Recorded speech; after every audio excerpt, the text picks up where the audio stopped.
Cuando nos acercamos al texto de Mateo capítulo 28, versículos 16 al 20, nos damos cuenta que tenemos un bosquejo prácticamente natural en ese texto y lo que hemos visto pues tiene que ir y tiene que ver con ese bosquejo. Hemos visto el mandato de Cristo, ellos al verle le adoraron y pues hemos visto la grandeza de Cristo, hemos visto el mandato de Cristo, la autoridad de Cristo y ahora vamos a ver el mandato de Cristo.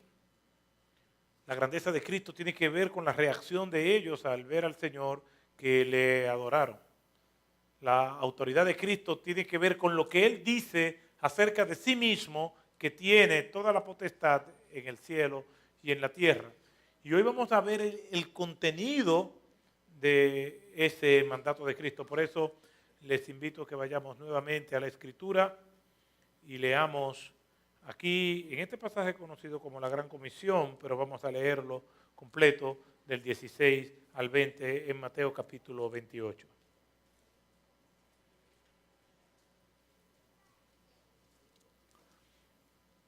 Mateo capítulo 28, versículos 16 al 20 dice: pero los 11 discípulos se fueron a Galilea, al monte que Jesús les había señalado.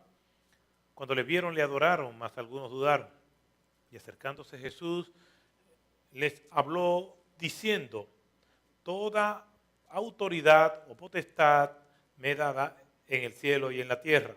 Por tanto, id y haced discípulos a todas las naciones, bautizándolos en el nombre del Padre y del Hijo y del Espíritu Santo, enseñándole a que guarden todas las cosas que os he mandado, y aquí yo estoy con vosotros todos los días hasta el fin del mundo.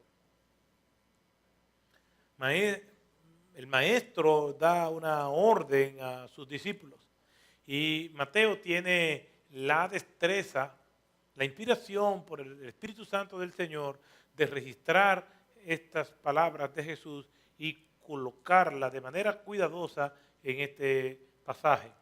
Mateo está lleno de sorpresas y la manera en que Mateo pues presenta esto también no deja de sorprendernos. Cuando Jesús se le acerca a sus discípulos diciéndole estas cosas, encontramos tres razones fundamentales para nosotros acatarla, para nosotros pues vivirla. La primera es que Él es el Mesías, es el Salvador. El Señor nos da una orden y nosotros simplemente tenemos que cumplirla, no tenemos otra opción. El Señor no necesita a nosotros ni demostrarnos nada, ni convencernos de nada, ni tener siquiera que darnos explicaciones más allá que el mandato que Él da. Él, como aquel que tiene toda la autoridad y aquel a que nosotros adoramos, simplemente nos manda a hacer algo y ya esa razón es única, es suficiente. Nuestros hijos, nosotros razonamos con ellos, pero realmente si le decimos algo que es parte de su deber hacerlo, aunque nosotros razonemos con ellos, no es necesario que nosotros razonemos con ellos para que ellos hagan algo. No es necesario que Dios tenga que venir a convencernos para ver si nosotros aceptamos lo que Él nos manda a hacer. Simplemente si Dios manda algo, hay que hacerlo, porque Él es Dios.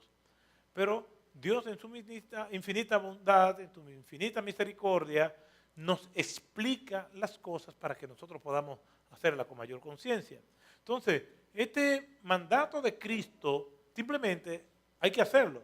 Cristo dice que tenemos que compartir con otros y ya con eso es suficiente. No necesitamos más razones.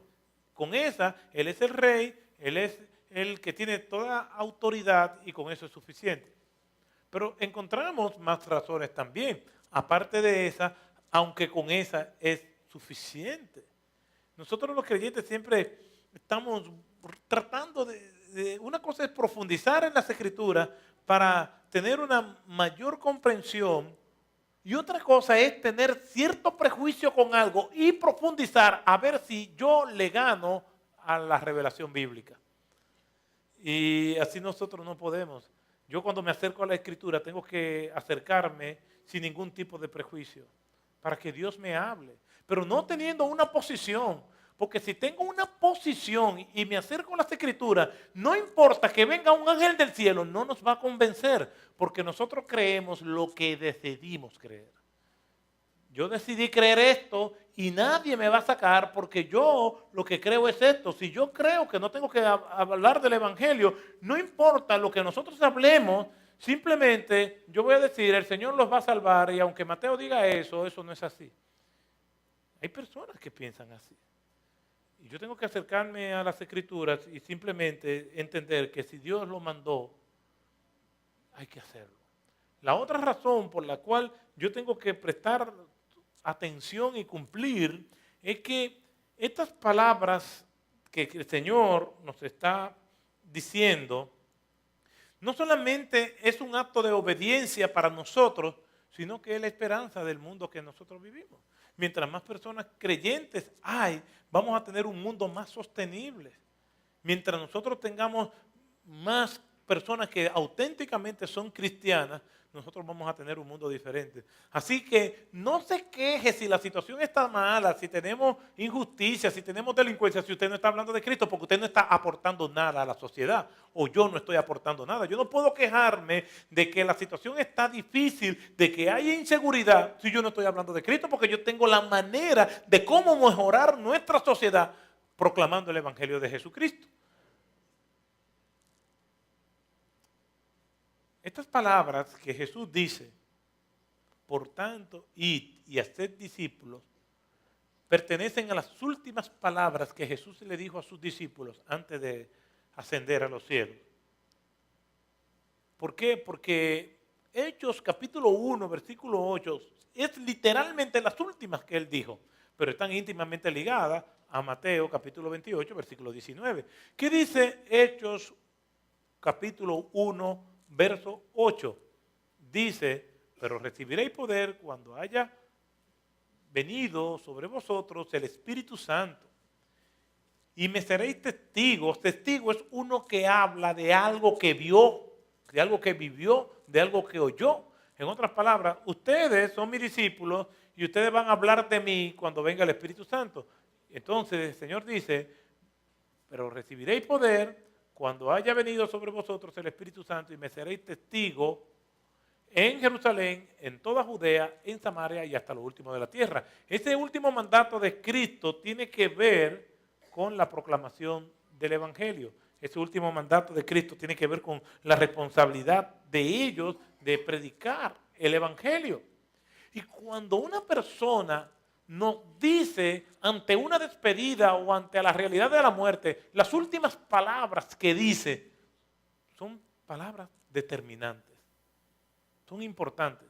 Las últimas palabras de una persona antes de un viaje, de una mudanza o antes de morir, realmente tienen una importancia muy relevante, porque tienen que ver con los deseos de esas personas. Jesús en todo su ministerio deja estas últimas palabras para decírselas a sus discípulos. Entonces, eso tiene importancia. Es como alguien que va a morir, que deja ciertas expresiones de su voluntad para ese momento. Yo salgo de viaje con frecuencia y siempre le digo a mi esposa, mira mi amor, recuérdate de esto.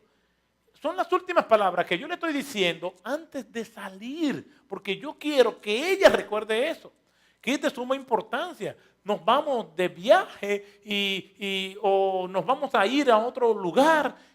Entonces esa persona que se va a ir le dice, mira, gracias. Y esas palabras que están diciendo son vitales.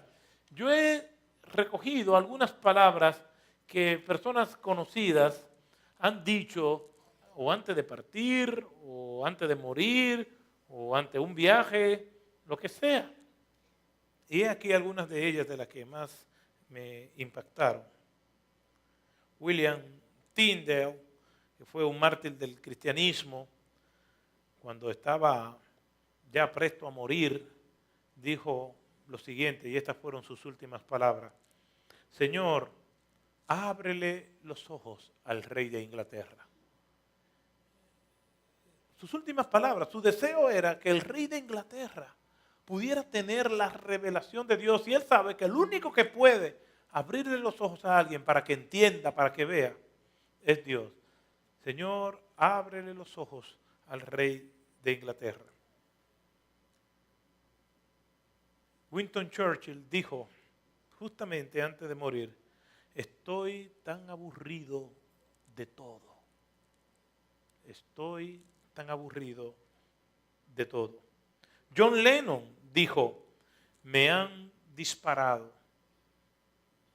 Y esas fueron sus últimas palabras. Frank Sinatra dijo, estoy perdiendo. Y esas fueron sus últimas palabras. Las palabras que las personas dicen antes de morir o ante un viaje pueden ser muy relevantes, pero también pueden ser reveladoras del carácter de esa persona, de sus deseos, de sus temores. No me arrepiento de nada. Son niños del sistema. Esto revela el corazón de quien fue Timothy McVeigh, que hizo ese terrible atentado contra el edificio federal en los Estados Unidos, en Oklahoma, donde murieron decenas de personas. Y en una entrevista que concedió al programa 60 Minutos, le preguntaron, ¿te arrepientes? Justamente antes de morir, fueron sus palabras. ¿Te arrepientes? No, no me arrepiento de nada. Pero allí había niños, son niños del sistema.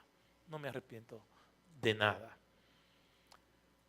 María Kodama, que fue la esposa de Jorge Luis Borges, obviamente había una diferencia enorme de edad, pero parece ser que entre los escritores eso es muy famoso, porque lo mismo hizo José Saramago.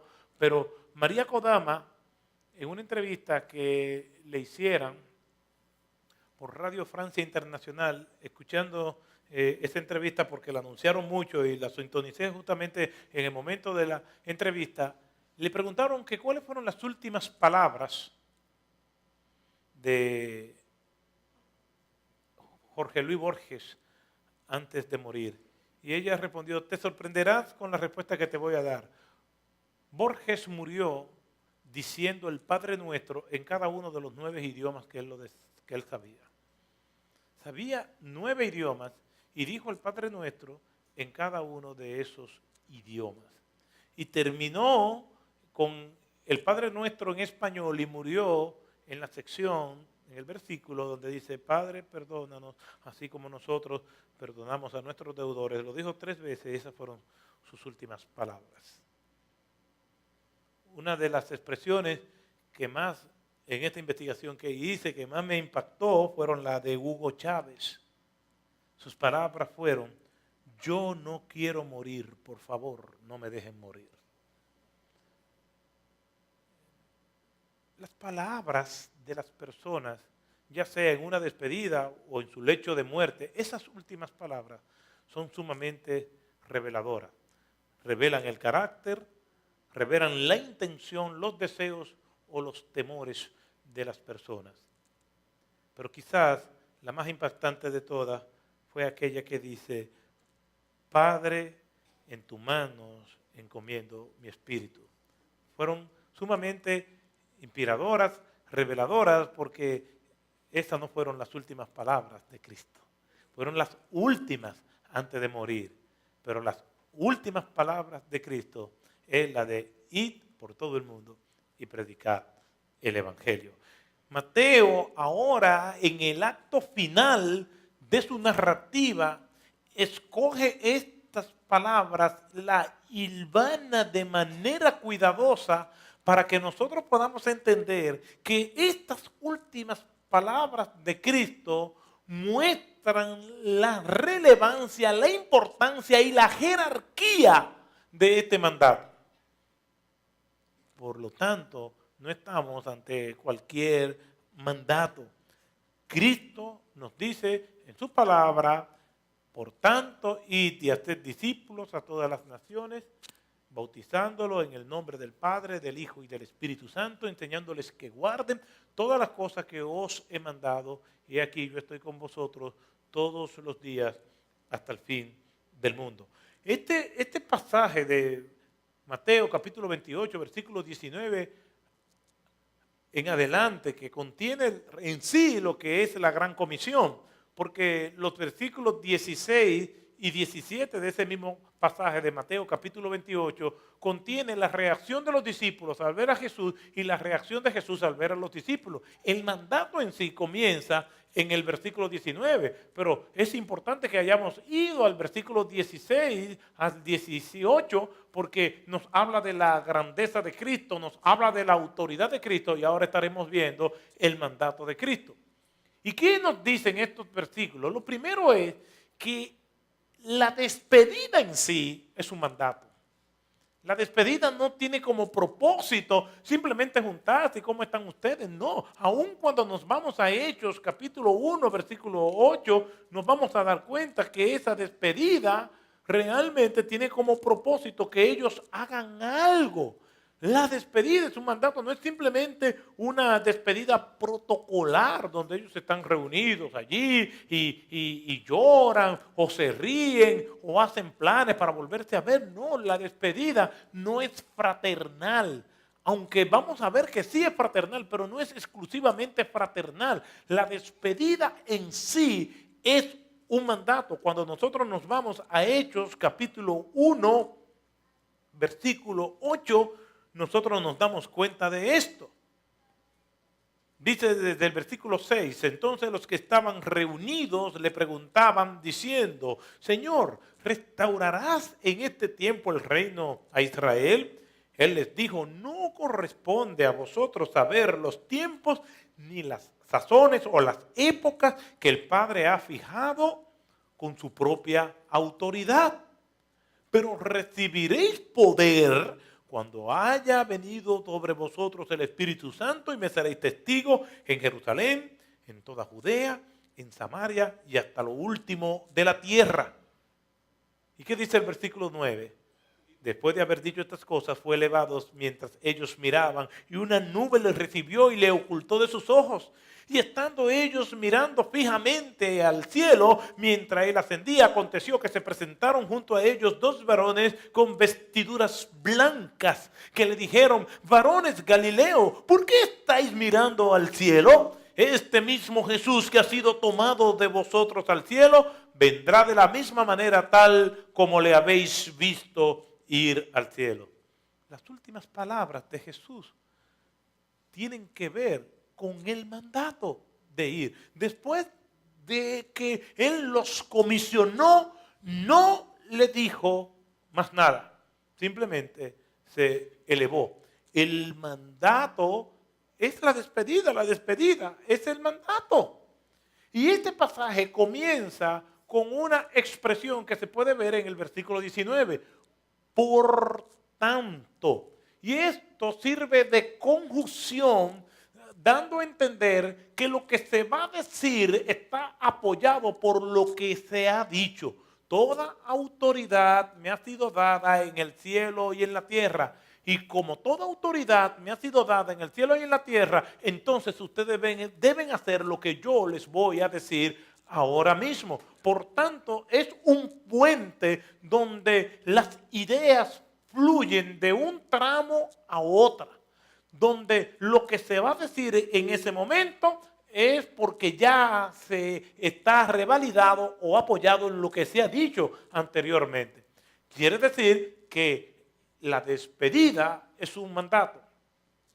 Allí, aunque Jesús le hace promesa de que iba a estar con ellos, de que Jesús iba a estar para guiarle en todo, la esencia es el mandato de ir y hacer discípulos. Ahora, la despedida es un mandato, pero lo segundo que vemos también es el contenido del mandato. Ok, pastor, yo sé que tenemos que reconocer la grandeza del Señor ante su presencia, nosotros le adoramos, tenemos que reconocer su autoridad y también tenemos que reconocer su mandato. Pero ¿cuál es el contenido del mandato? El contenido del mandato se encuentra ahí mismo de una manera clara. Y en el versículo 19 se nos presentan dos verbos que no tenemos que ser expertos en lengua española para darnos cuenta.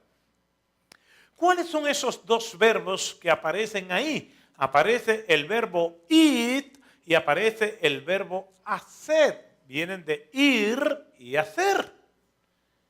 Entonces vamos a dar un paso más porque tenemos que tener una comprensión bien del texto para nosotros poder cumplirlo con mayor esmero al tener una mayor comprensión. Quiere decir que el Señor le está diciendo, vayan y hagan. Eso es lo que le está diciendo. Vayan y hagan discípulos. Si nosotros, teniendo un conocimiento, pues yo no soy experto en gramática y mi manera de hablar así lo confirma. Yo no soy un experto en gramática, pero yo sé que ese verbo, esos dos verbos están conjugados de modo imperativo. Y un verbo que está conjugado en modo imperativo significa que es una obligación hacer eso que está mandándose por medio de ese verbo conjugado de modo imperativo. En otras palabras, cada vez que nosotros vemos en el castellano que un verbo termina en de, eso significa que es imperativo, que es una obligación hacer eso. Y un verbo que yo voy a estar aplicando dentro de poco es el verbo comed. Dentro de poco voy a estar aplicando ese verbo, porque es una obligación que yo me he impuesto a hacerlo. Entonces, y comed, pero nosotros estamos hablando del castellano, pero nosotros hablamos de otra manera. Pero es la manera en castellano de nosotros indicar que algo es obligatorio. Bebed, estudiar, todos esos verbos conjugados con esa de al final significa que es obligatorio. Aquí nosotros vemos dos verbos que están conjugados de manera imperativa. Ir quiere decir que ir es obligatorio, es una orden que Jesús le está dando, es un mandato. El no cumplirlo, entonces indica que nosotros estamos desobedeciendo al Señor. Ahora voy a complicarlo un poco más para que podamos entenderlo. Vamos a complicarlo un poco más. Y la complicación es, si el Señor dice que es obligatoriamente ir hasta lo último de la tierra a predicar su mensaje, ¿cuántos de ustedes han ido hasta lo último de la tierra? Entonces están en pecado. Entonces alguien pudiera decir, pero, y se va poniendo chiquitito, pero pastor, ¿y qué yo hago? Yo voy a explicar qué es lo que quiere decir el Señor para que usted no tenga una culpa innecesaria. Porque si eso es obligatorio, la pregunta es, ¿cuántos están yendo hasta lo último de la tierra? Yo no le voy a decir Jerusalén, porque Jerusalén, pues muchos interpretan que se refiere a nuestra zona de influencia, nuestra casa, nuestros familiares, nuestros amigos. Toda Judea, pues las 15 más personas de una misma ciudad, pero que están fuera de nuestro círculo de influencia. Samaria a otros pueblos y hasta lo último de la tierra. Hasta lo último de la tierra significa que están muy lejos. Pero es a cada uno de esos lugares. Entonces, si aquí dice que es obligatorio ir, que es un mandato, ¿qué esfuerzo ha hecho usted por ir a un viaje misionero? ¿Qué es lo que quiere decir el pasaje? Bueno, para explicar esta paradoja que hay aquí, entonces lo que tenemos que hacer es hacer un análisis del texto. Cuando nosotros nos acercamos a las Escrituras, nos vamos a dar cuenta debemos saber que las Escrituras no fueron escritas en el idioma nuestro, en español. El Antiguo Testamento se escribió en hebreo y algunas secciones en arameo, pero básicamente en hebreo. Y el Nuevo Testamento, como era el mundo greco-romano, se escribió en griego. El griego del Nuevo Testamento no es el griego clásico de Sócrates, es un griego que se le llama griego koiné. Pero se parece mucho al griego clásico. Entonces, todos estos textos se escribieron en griego. Los traductores de las Escrituras, como cualquier traductor de un texto, no es simplemente traducirlo, es interpretarlo para mantener el espíritu y la esencia del texto, para no vulnerar su significado original. Ahora, cuando nosotros vamos a traducir un texto, digamos, de las Escrituras, nosotros tenemos la más famosa de todas las versiones que nosotros conocemos, que es la versión Reina Valera. Vaya a su Biblia al principio y usted va a ver que la Biblia dice algo. ¿Quiénes fueron los que tradujeron su Biblia, la que usted tiene? ¿Qué dice? ¿Traducción de quién? De Casiodoro de Reina y Cipriano de Valera. Por eso es que la Biblia, la mayoría se llama Biblia Reina Valera, porque ellos tomaron los textos originales del griego, del Nuevo Testamento, y lo tradujeron. Probablemente hicieron, consultaron, investigaron, pero básicamente tradujeron del griego. ¿Estamos entendiendo? Ahora, cuando una persona va a traducir un texto, digamos, ella tiene una serie de versiones de ese texto original que puede aplicar al idioma al cual se va a traducir. Entonces, como tiene varias opciones que comunican la misma idea, tiene que escoger la idea que mejor comunique lo que es la intención original del autor y el contexto general, en este caso, de las Escrituras. Cuando nosotros nos vamos a los textos originales de Mateo capítulo 28, versículo 19, aunque Reina Valera lo tradujeron como dos imperativos, en el original solamente hay un imperativo. ¿Estamos entendiendo, verdad que sí? Lo veo. Yo espero que estén entendiendo. O sea, en el original griego no dice id y haced. Dice solamente haced. El id no es un imperativo, no es una obligación. Claro, eso debe darle un alivio, porque si ir es una obligación y el ir es ir hasta los confines de la tierra, y la mayoría de nosotros no hemos ido hasta los confines de la tierra, pero cuando vemos el original dice que no, que eso no es lo que quiere decir, entonces es un alivio.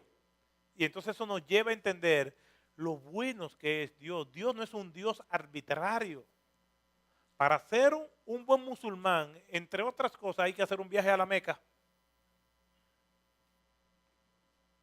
Y si usted no tiene dinero para ir a la Meca, bueno, ellos dicen, bueno, Alá va a tener misericordia para el que no tiene los recursos y no tiene la salud. Pero dice que es obligatorio. Entonces, Dios no es un Dios arbitrario. Dios no me va a decir, no, tú tienes que predicar hasta los confines de la tierra. Pero Señor, yo no tengo dinero, yo no tengo dónde irme. Yo no sé, averíguatela. No. Entonces, por eso es que tenemos que profundizar en las Escrituras. ¿Qué es lo que quiere decirnos el texto original?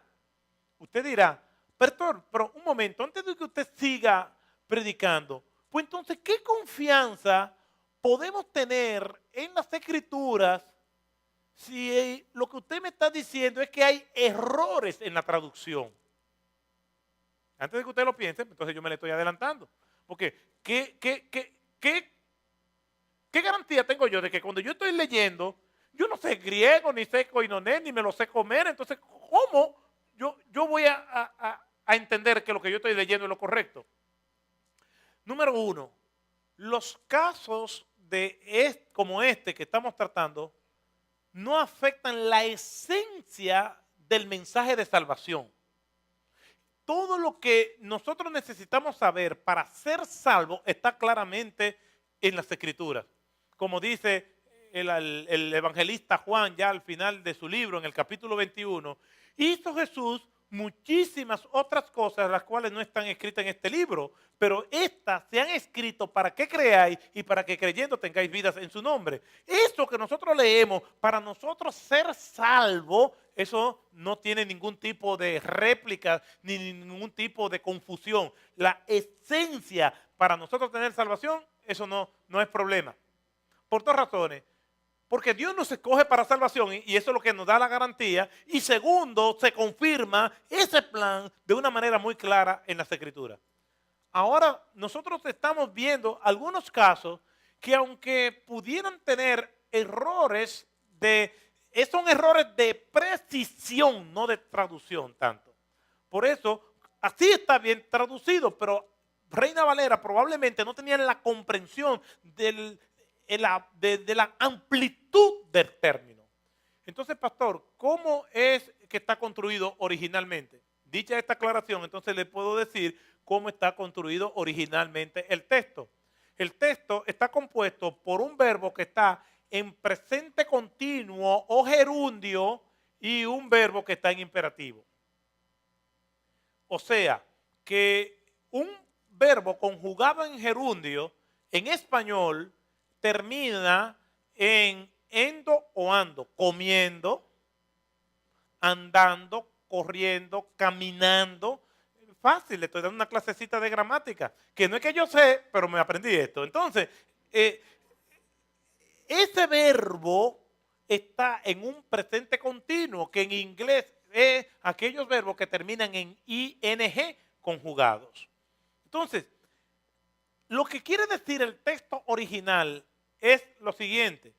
Por tanto, mientras van, o también puede traducirse, por tanto, habiendo ido, hagan discípulos.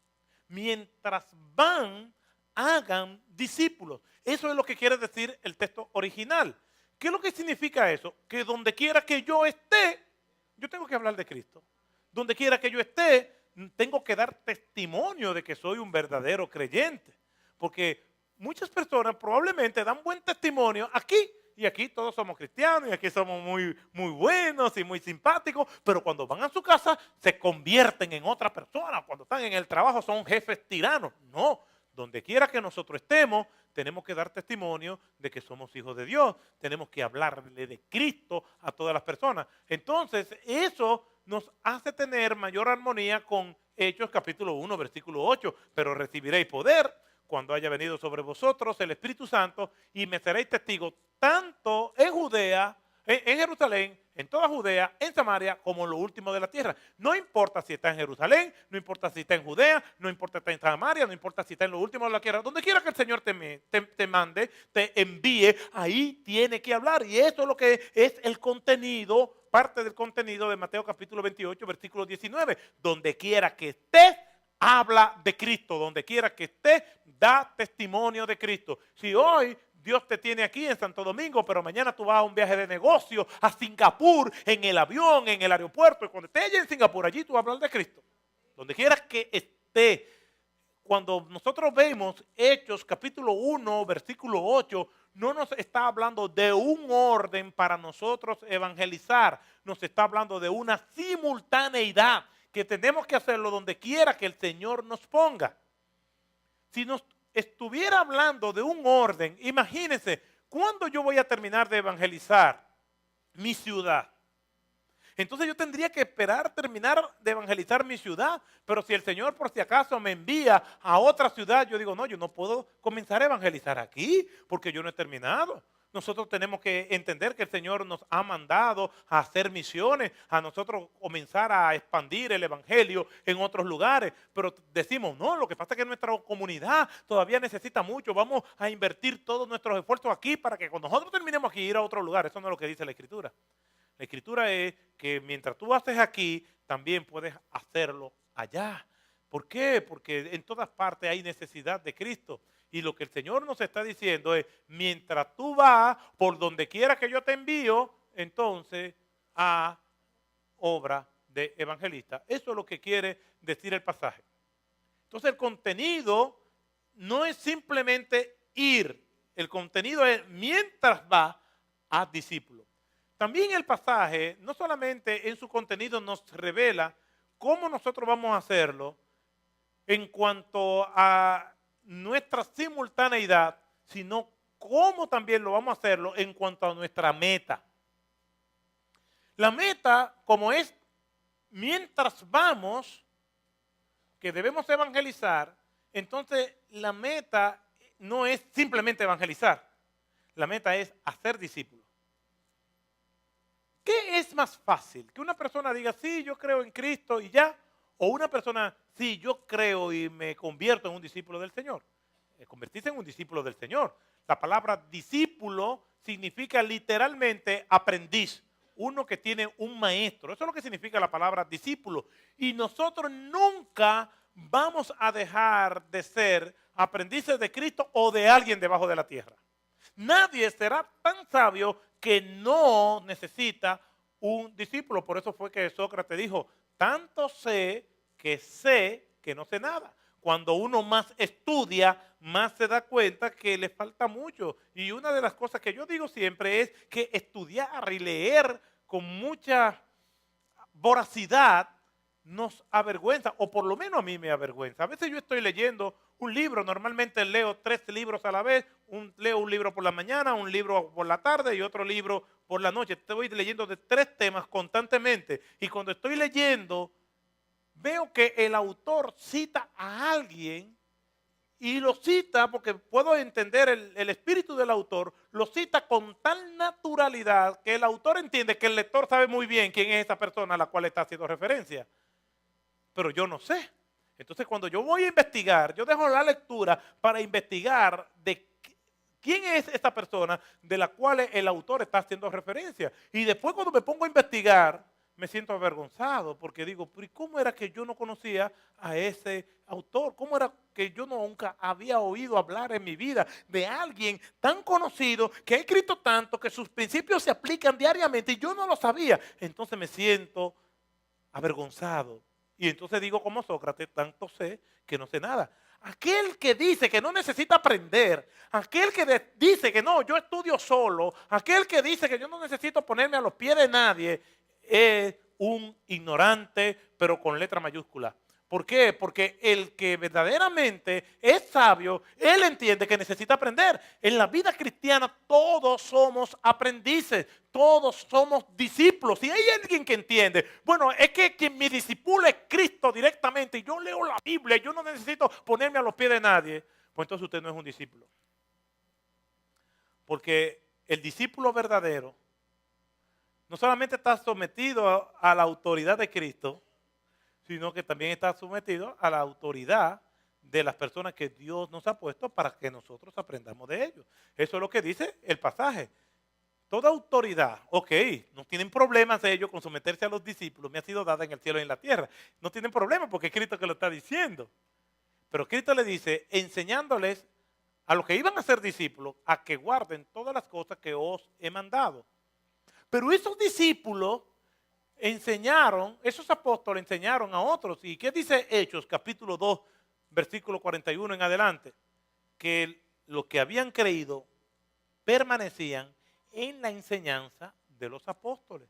Pero aún los apóstoles tenían limitaciones porque el mismo Pedro, hablando de Pablo, que se convirtió después que él, y que Pedro fue el líder de los discípulos y fue el líder de la iglesia de Jerusalén, el mismo apóstol Pablo, hablando acerca de los escritos de Pablo, dice, hay cosas de Pablo difíciles de entender. El apóstol Pedro. Después en Gálatas capítulo 2, Pedro hizo una acción que no era correcta y dice que la Biblia que Pablo lo confrontó severamente cara a cara. Y se convirtió de último. ¿Por qué? Porque todos somos discípulos. Todos aprendemos. Yo aprendo incluso hasta de mis hijas, que son pequeñas, pero nos dan lecciones. Leí una frase que yo siempre la he escuchado y seguro si usted tiene tiempo aquí me ha escuchado decirla. Esa frase dice, todo ser humano es superior a mí en algo y en eso que es superior aprendo de él. Yo no sé quién la dijo, pero quien la dijo es un sabio, aunque no sepa leer ni escribir. ¿Por qué? Porque el conocimiento no da la sabiduría. Inteligencia y conocimiento es una cosa y sabiduría es otra. La Biblia dice que el principio de la sabiduría está en el temor de Jehová. Ese es el inicio de la sabiduría. Y la mejor definición de sabiduría que he podido encontrar es la que dice, sabiduría es sensatez aplicada a la vida. Una persona que se maneja con sensatez en su manera de hablar, en su manera de conducirse, en su manera de pensar, esa es una persona sabia, aunque nunca haya ido a una escuela. volviendo al tema de ser un discípulo, el pasaje entonces nos dice que nuestra meta es hablarle a otros del Señor, pero para hacerle discípulos. La meta no es simplemente venir y hablarle de Cristo, es ser un discípulo. Miren lo que dice Juan Calvino al respecto. Es preciso, hablando acerca de eso, y lo cito, que tenga dominio supremo y verdaderamente divino aquel que manda que la vida eterna sea prometida en su nombre, que todo el mundo sea sometido a su gobierno y que sea promulgada una doctrina que ha de sojuzgar toda cosa alta y humillar la raza humana. Y por cierto, los apóstoles nunca habrían sido persuadidos a intentar el desempeño de una tarea tan ardua de no haber sabido que estaba sentado en los cielos su protector y vengador, el Rey de Reyes y Señor de Señores.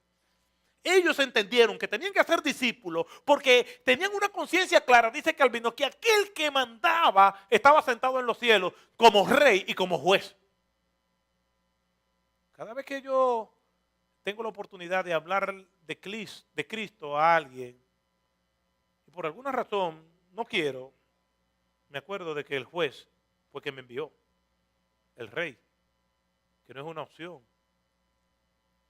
El Padre dice en Mateo 17, del 1 al 5, entonces Pedro tomando la palabra dijo, Jesús, Señor, bueno es estarnos aquí. Si quieres, haré 3 enramadas, una para ti, otra para Moisés y otra para Elías. Mientras estaba aún hablando, he aquí una nube luminosa los cubrió y una voz salió de la nube diciendo, este es mi Hijo amado, a quien en él me he complacido. A él oíd. Yo no puedo ir a la Trinidad y decirle, oh Padre, Jesús me está mandando algo. A él oíd. A veces Susana dice alguna cosa en la casa y una de las hijas va a apelar donde mí. Papi, mira que mami no quiere que yo haga tal cosa. Y yo le digo, así es. Y hay que ver la cara de los hijos cuando ellos ven que el papá y la mamá están de acuerdo, porque siempre van donde el que ellos creen o que es más débil o quien tiene más misericordia. Que mami no quiere que yo haga esto. Sí, ella y yo estamos de acuerdo.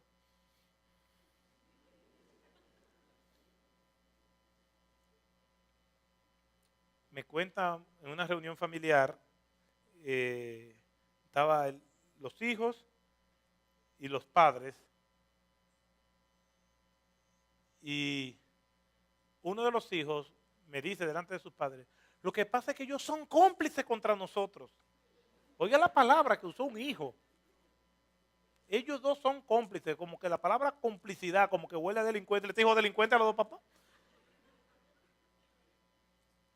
¿Y sabe cómo respondieron los dos padres? Se miraron y se dieron un beso en la boca. Correcto, así debe de ser. Sí, somos cómplices. Y te la vamos a poner difícil. Nosotros no podemos ir ante Dios. Dios mío, miren lo que me manda Jesús. Sí, somos cómplices. Lo que manda el Hijo, el Padre lo revalida y nos guía con el Espíritu Santo. Lo que manda el Padre, el Hijo lo revalida y nos guía el Espíritu Santo. No tenemos escapatoria. Simplemente tenemos que ir y hacer discípulos.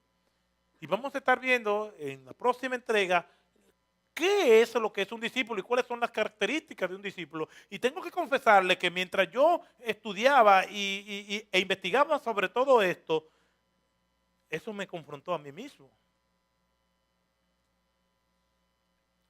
Porque las características de un discípulo están claramente plasmadas en las Escrituras.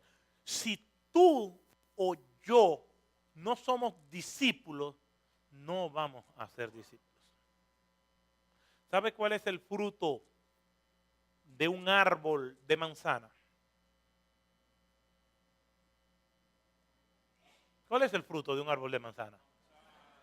Manzana, dicen todos a coro, y yo digo que no. El fruto de un árbol de manzana no puede ser la manzana. La manzana es la semilla.